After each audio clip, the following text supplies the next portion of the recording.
One way that I knew that white patriarchal supremacy was failing here in America in particular was when I observed that college educated white people now were suffering under the same system that was supposed to benefit them the most.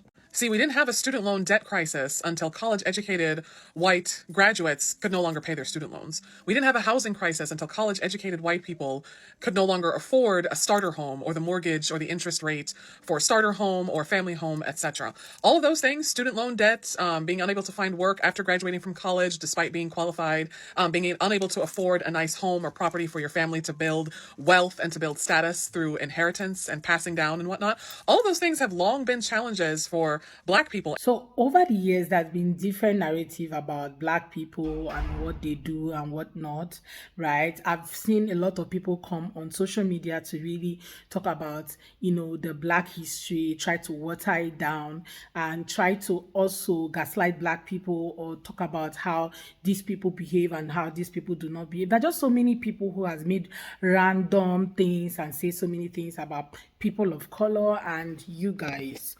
And I'm so surprised that now people are beginning to know the truth and also start speaking the truth on how it is, how who does this and who does that, trying to tell us the truth, especially from palm colored people, them coming out to really, most of them who are truthful enough to come and say this is how it is. We have been the one who does this. It has been our own demographics that does this more than these other people. And yes, it's actually out there, and a lot of them have had their own statistics and show forth, what has been happening. Even though most of them still do not believe that there was something as blackness and how they go through their own stuff. Some of them still do not believe that they are going through stuff or they have their own struggles. Well, I'm just going to let some of these videos roll, then I'll come back with the commentary. Let me know what your thoughts are in the comments. Go ahead and subscribe to my channel if you have not already, and don't forget to give the video a thumbs up so that more people can see it. Credit to all creators on this video. So let's go watch, then I'll come back with the commentary. White people. If crime statistics really mattered to us, we would be talking about white men every damn day. We as white people love to throw out statistics when it comes to the Black community. We love to misconstrue data about poverty rates, crime rates, single-parent households. Here's the thing. If you really want to talk about problematic behavior in terms of statistics, we need to talk about white men. Most mass shootings in America? White men. School shootings? White men. Intimate partner violence, typically known as domestic violence? White men. Police brutality and systemic violence? White men. Online harassment and extremism? White men. Domestic terrorism? White men. Serial killers? White men. The demographic making up the vast majority of CEOs, judges, senators, and police chiefs who refuse to hold white men responsible? White men. And yet us white men are really talked about as being a problem. Few white people are asking, what's wrong with white men? What's wrong with the culture? Few white men are demanding that we be fixed. And why? Because we as white men humanize and individualize white violent offenders.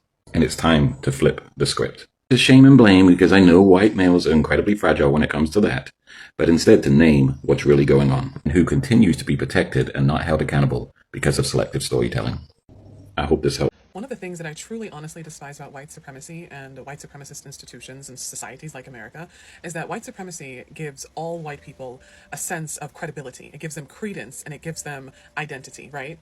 Whether they are white and poor, which is most white people, let's be clear, there are only like 5 or 6 well-known, wealthy white families. The rest of you are not part of the 1%, and quite frankly, are probably not even part of the 100%. If we're keeping it a buck, you have to work for a living, and then when you retire, you have to rely on Social Security and Medicare so you don't die slowly, agonizingly, and painfully. But that's another discussion, right? So whether a white person is poor, whether they're disabled, whether they're LGBTQ+, whether they have brown hair, whether they have blonde hair, they're still white, and their whiteness alone, because of centuries of oppression, gives them automatic credibility. It's an automatic in club that they're all a part of. It's an open secret. It's a silent acknowledgement of identity amongst themselves. This is why so many of our Caucasian brothers and sisters were so adamant and so excited in the wake of Kamala Harris being the Democratic presidential nominee, and we're going to all those rallies and we had all these social media hashtags and trends and everything like that.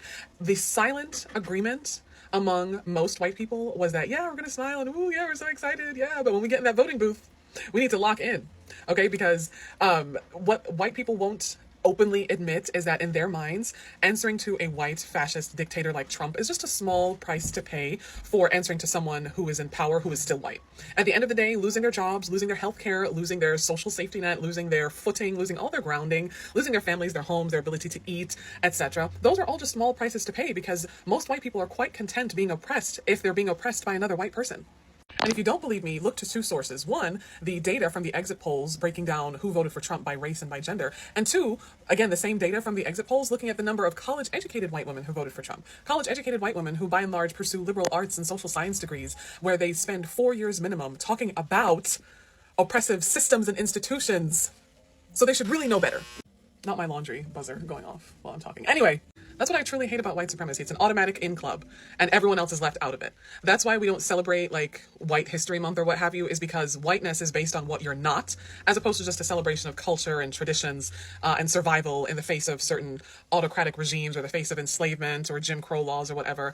It's like an automatic in club for them. It's a silent agreement when they're in rooms with one another. It doesn't matter what they say they vote for, what platforms they publicly say that they support. When they get in that anonymous private voting booth, all that shit goes out the fucking window.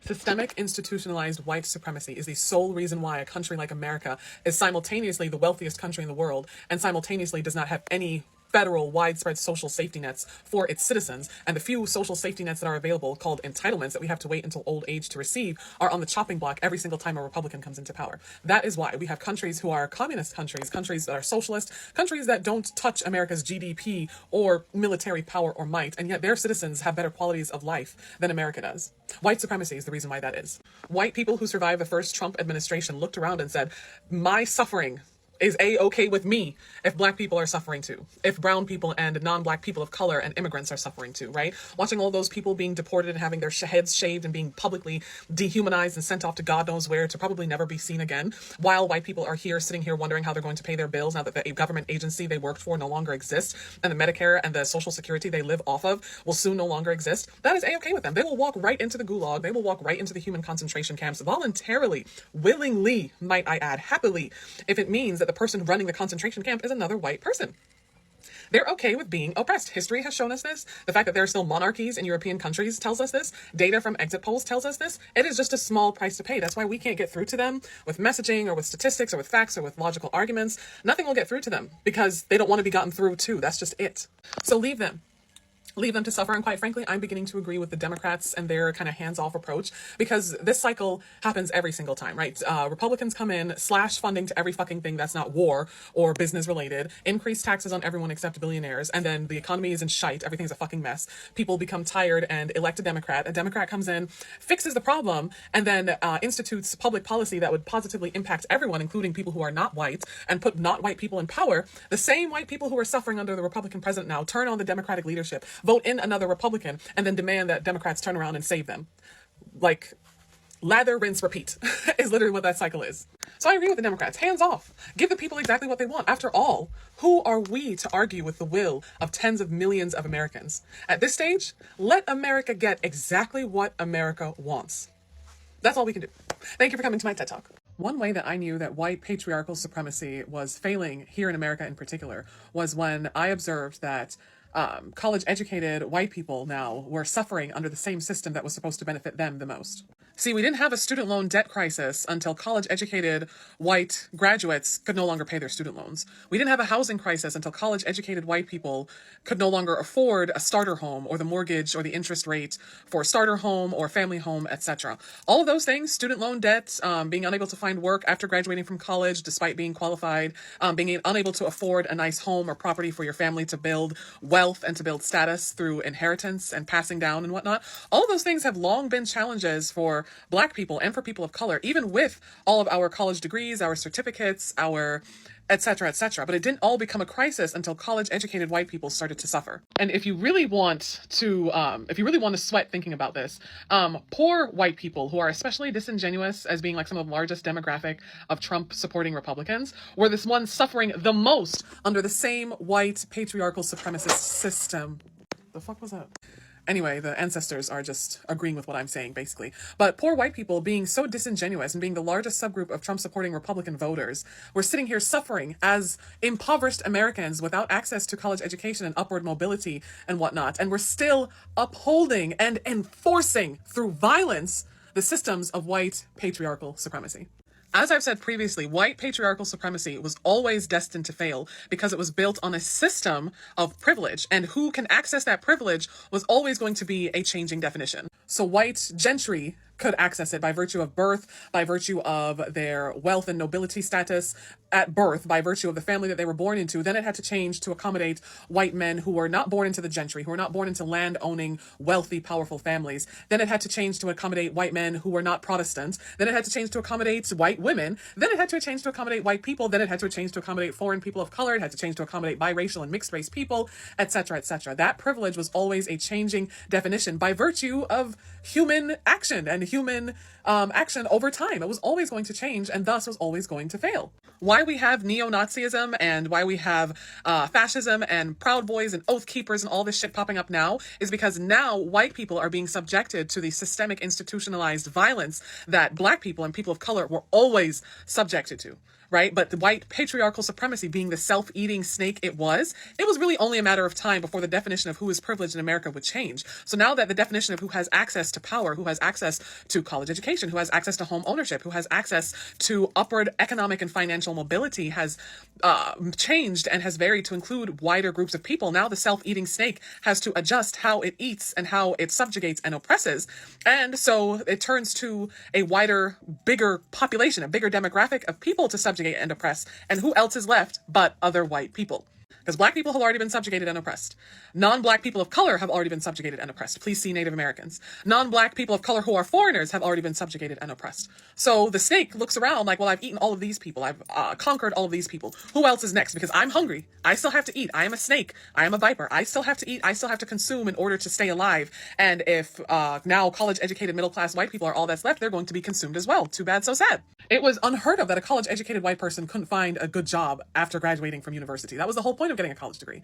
It was unheard of that college-educated white people were struggling with failure to launch and moving out of familial homes in their 20s and 30s. It was unheard of that college-educated white people were working in the service industry in menial manual labor jobs despite having a college degree and being white. That was unheard of, and it didn't become a crisis until it started impacting college-educated white people. That self-eating snake is eating them up now too, and it has always been eating us, so we've always had to adapt, we've always had to rely on one another, we've always had to change, we've always had to live on the outside, be on the outside looking in, we've always had to delay certain life milestones like home ownership and marriage, etc., etc., and finally achieving a good paying job and being debt free. We've always had to delay those things. But now college educated white people are getting just a small little teensy-weensy little taste sampling of what black people and people of color have always lived with in this country since this country's inception. And what do? Turn to neo-fascism.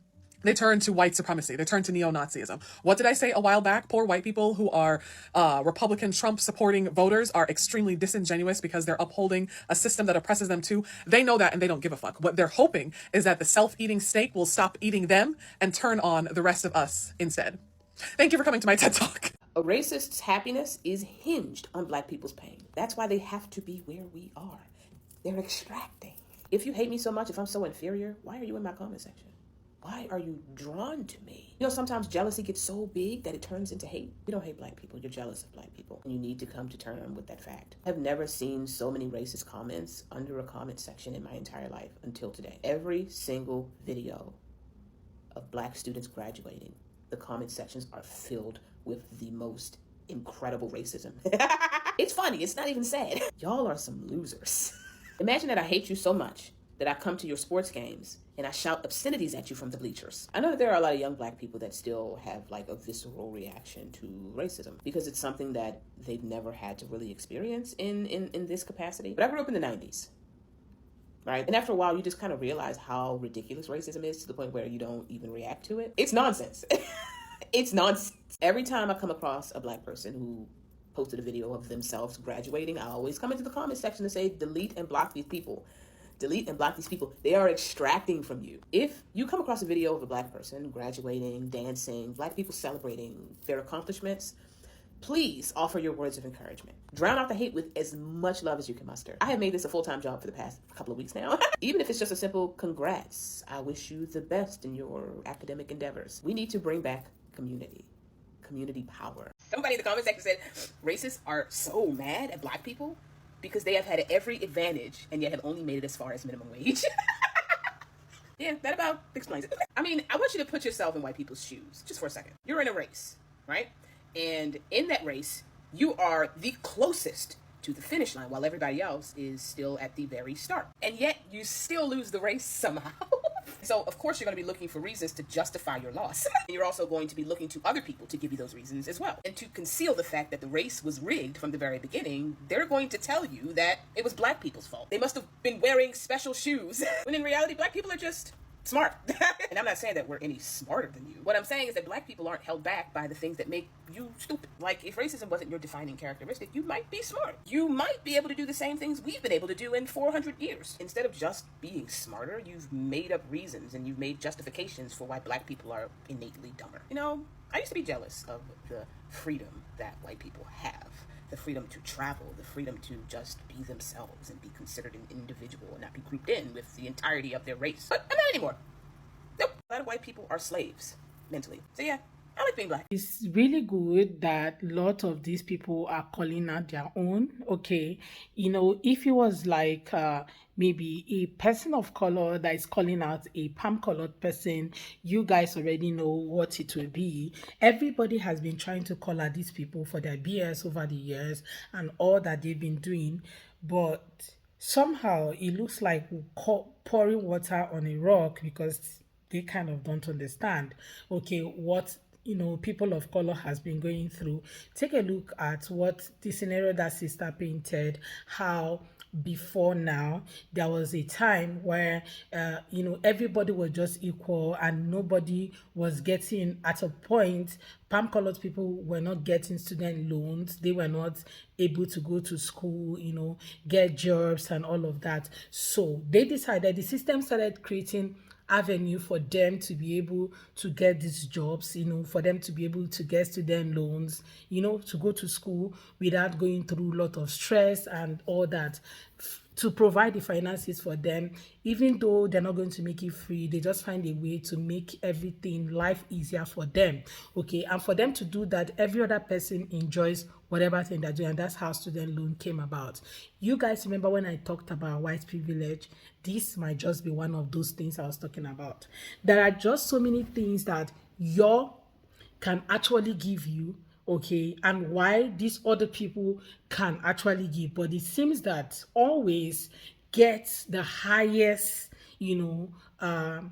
benefit at the end of the day, and that's why we talk about their privileges, even though they try to water it down and make it look like they don't have any privilege, they are just human like us, like the rest of us, and which is true, they are humans, we cannot take it away, but there are privileges they enjoy, or there are things that they can make happen in a society that me and you, okay, that looks like me, cannot make happen, no matter how we try. Okay, this is how the system, okay, has been wired, and that's what everybody's trying to speak about, right? And take a look at what is happening right now, the ICE rate. Okay, we have European Americans, we have European immigrants who are currently in the US, and everybody has been asking for days, like, what happened? Why is nobody talking about the white people who are living in the US? Why is nobody deporting them? Nobody's been calling them to speak on behalf of the people who are currently being deported. And every other day, these people keep calling black people to come out and speak for them. Why are you not calling them? Because somehow you all have privileges and you guys can bond, like you have proximity, like the Latinos have proximity to whiteness, so it's very easy for them to blend in with these other people, but somehow they find themselves with, whenever they have an issue, and that's what everybody has been trying to tell them. Over the years, you have had these other people and which you preferred, and now that you are having issue, you now remember that there are people who can actually stand up for you and speak and things will move just because you feel that they have a loud mouth. Now, before now, like 3 weeks ago, few weeks ago, we all were having black fatigue. Oh my God. I wish you understand what black fatigue is and how this whole thing works. But all of a sudden, black fatigue is nowhere to be found. Every other person, every demographic is looking for a way to gaslight people. They have been calling for weeks that they have fatigue over to come speak up for them. And now you have some of them who are now praising the black people, especially black women, saying that they have the power to speak because nobody is going to deport them, nobody's going to do anything to them. They have the power to come out and speak and do some other thing. And you guys should just wonder, like, where is black fatigue? Where is it currently? Because if at all you had black fatigue about a week ago, why are you not having black fatigue now? Why do you want the people that gives you fatigue to come close to you, to protest with you, to stand with you? Because at the point when you have black fatigue, you were tired of these people. All of a sudden, you're no longer tired of them because you need their help, right? So I'm so shocked. Like, I'm asking like the rest of people who you had fatigue over, where is black fatigue? Where has it gone to? All of a sudden, where did it go to? I think this is one question we all need to sit down and ask and get answers from you guys, because there has to be where it has gone to, and there has to be something that has made you all change your mind to drag these other people, telling them to come on social media to protest alongside you and all that. And all of a sudden, you remember that Haitians are there because you're looking for a shield, right? Anyway, guys, I'm just going to end this video here, right? But again, I'm asking, what happened to black fatigue? Because all this while, you guys had black fatigue. So now, people that looks like me are very important, right? And you guys are now finding out. Well, guys, I'd love to hear from you. Let's have that conversation in the comment section. Do well to subscribe to my channel if you have not already, and don't forget to give the video a thumbs up so that more people can see it. I look forward to seeing you all on my next video. Thank you so much, guys, for watching. See you next time. Bye, guys.